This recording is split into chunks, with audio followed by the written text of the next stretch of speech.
Hey everyone, welcome to CLAT point. आज का हमारा सेशन होने वाला है कि किस तरीके से आप एलिट पीजी के 2022 के पेपर को अटेम्प्ट कर सकते हैं और क्या आपकी अप्रोच रहनी चाहिए तैयारी में, क्योंकि एलिट ने अपना पैटर्न चेंज किया है। तो आज के सेशन में हम यही जानने की कोशिश करेंगे कि क्या इन्होंने नया डाला है पैटर्न के अंदर और किस तरीके से आप अपने पढ़ाई के अंदर थोड़ा सा चेंज करके, जो कि आप पहले पुराने पैटर्न से तैयारी कर रहे होंगे, तो किस तरीके से चेंज करके आप एलिट की तैयारी कर सकते हैं। प्रोबेबली अब 2023 में भी पीजी का जो इनका सिलेबस है वो इसी तरीके से रहना है। तो 2023 में भी हम देखेंगे इस तरीके का सिलेबस, और अभी 2022 के लिए तो इन्होंने अनाउंस ही किया है। तो चलिए फिर शुरुआत करते हैं। सबसे पहले देखिए, पेपर जो है ना, इसमें दो सेक्शन आपके होने वाले हैं, paper A and paper B. ठीक है, पेपर ए जो होगा या फिर सेक्शन ए जिसको मैं बोलूं, उसमें 100 मल्टीपल चॉइस क्वेश्चंस होंगे और ये मल्टीपल चॉइस क्वेश्चन भी दो पार्ट में होंगे। पहला इंग्लिश लैंग्वेज पे आएगा 50 क्वेश्चन और दूसरा 50 question will be based upon legal reasoning.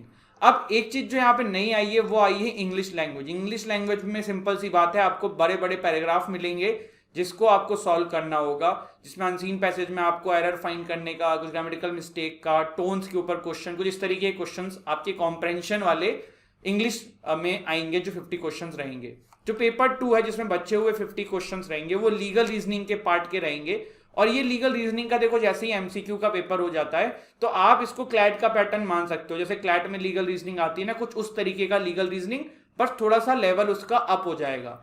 Mostly recent जो केसेस चल रहे हैं या रिसेंट जो और भी चीजें चल रही हैं उस पर भी क्वेश्चन आ सकता है, तो आप इसको उस तरीके से भी ले सकते हो। जैसे कि क्लैट का सिंपल पीजी का पेपर आता है ना पैराग्राफ वाला केसेस के ऊपर, तो लीगल रीजनिंग में वो भी आ सकता है। तो ये आपने पहला पार्ट पेपर का समझा, जो आपका एलिट पीजी का पेपर ए रहने वाला है। कैसे तैयारी करेंगे उस पर मैं आऊंगा, अभी हम पहले पेपर को समझते हैं। पेपर बी सेक्शन बी जो है, इसमें 10 सब्जेक्टिव क्वेश्चन मिलेंगे from different different branches of your, जो सब्जेक्ट्स होते हैं लॉ में हम पढ़ते हैं, वो subjects like jurisprudence, constitutional law, family law, law of torts, international law, criminal law, intellectual property law, law of contracts and property law. तो इन सभी में से आपको 10 क्वेश्चन ओवरऑल मिलेंगे। इन 10 क्वेश्चन में से आपको अटेम्प्ट सिर्फ 2 ही करने हैं। मैं फिर से बोल रहा हूं, 10 क्वेश्चन आपको मिलेंगे जिसमें से अटेम्प्ट आपको सिर्फ 2 ही करने हैं। एक क्वेश्चन जो है वो 25 मार्क्स का होगा, तो 2 क्वेश्चन आपके 50 मार्क्स के हो जाएंगे। इस प्रकार से आपका 150 मार्क्स का पेपर हो जाएगा। टोटल अगर मैं कहूं तो 102 क्वेश्चन आपको अटेम्प्ट करने हैं, 150 मार्क्स का पेपर हो जाएगा। अब आप कहोगे सर 102 क्वेश्चन कैसे? 100 क्वेश्चन पेपर ए से, 2 क्वेश्चन आपके पेपर बी से। जो रिक्वायर्ड नंबर है, अगर पेपर ए में आप नहीं लाएंगे तो आपका पेपर भी वैसे भी चेक नहीं होगा। तो एक चीज आपने यहां पे ये भी जानी। और जानते हैं इस पेपर के बारे में पहले थोड़ा सा, जैसा कि मैंने बताया वही यहाँ पे लिखा हुआ है। पहले आपके 100 क्वेश्चन हुए, फिर 2 क्वेश्चन आपको अटेम्प्ट करने हैं, 25-25 मार्क्स का एक क्वेश्चन रहेगा और 50 मार्क्स आपके टोटल हो जाएंगे, तो 150 मार्क्स का आपका पेपर हो जाएगा। अभी थोड़ा सा इसमें और जानते हैं। पेपर जो है ना, 90 मिनट का होने वाला है, 1.5 आवर्स का होगा। और इसके अंदर आपका नेगेटिव मार्किंग तो ऑफकोर्स है ही है, there will be negative marking. 1 number आपको मिलेगा सही करने पे, 0.25 नंबर आपको मिलेंगे हर नेगेटिव आंसर को अटेम्प्ट करने में। देखो इसमें थोड़ा टाइम का भी खेल फंसेगा, क्योंकि 90 मिनट का ही पेपर है और 90 मिनट में आपको 25-25 मार्क्स के 2 आंसर लिखने, जो काफी लेंदी लिखने होंगे, तो इसीलिए पूरा खेल जो है यहाँ पे वही होगा। लेकिन वहीं आपको सेक्शन ए भी क्लियर करना है, और सेक्शन ए में अब इंग्लिश जिसकी कमजोर है वो इस पेपर में बहुत मुश्किल से ही सिलेक्ट हो पाएगा। तो ऐसा नहीं कि इंग्लिश कमजोर है तो आप कुछ कर नहीं सकते भैया। आप जितने क्वेश्चन सॉल्व करेंगे, जितने प्रैक्टिस करेंगे, देयर इज अभी भी टाइम, आप आराम से इनको कर सकते हैं। पेपर भी आउट है, आप फॉर्म भरिए इसका एंड तैयारी करने में लग जाइए। तो ये आप यहाँ पे कर सकते हैं। ठीक है, एक सबसे इंपॉर्टेंट चीज देखो, जब भी आप तैयारी करते हो ये जरूर ध्यान रखना कि मॉक टेस्ट बहुत सारा देना है।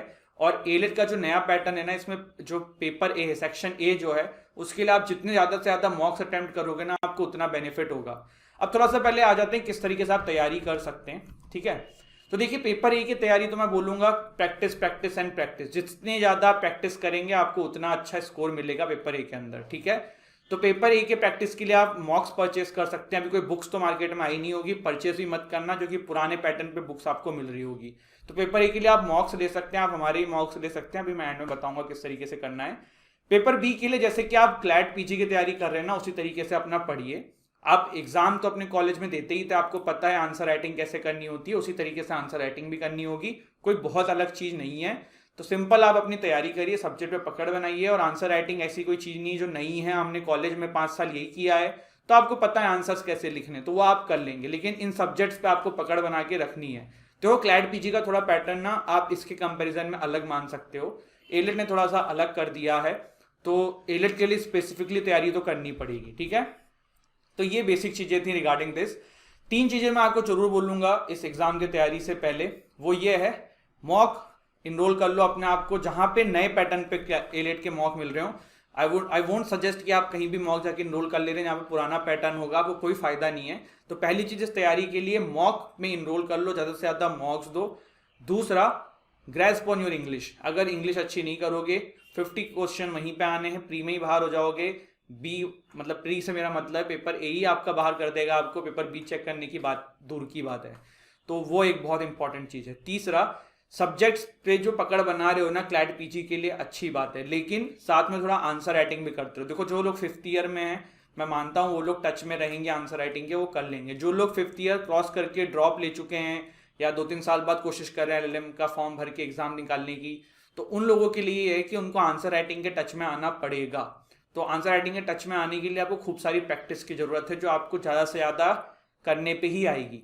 तो ये 3-4 जो इसके मूल मंत्र हैं वो आपको ध्यान रखने हैं। रिसेंट केसेस आप पढ़िए, रिसेंट केस लॉस पे पकड़ बनाइए, और न्यूज़पेपर पे थोड़ा सा पकड़ बनाइए, न्यूज़पेपर पढ़ना शुरू करिए। मैं इसलिए न्यूज़पेपर पढ़ने को नहीं कह रहा हूँ कि आप कुछ नया सीख जाओगे, नहीं।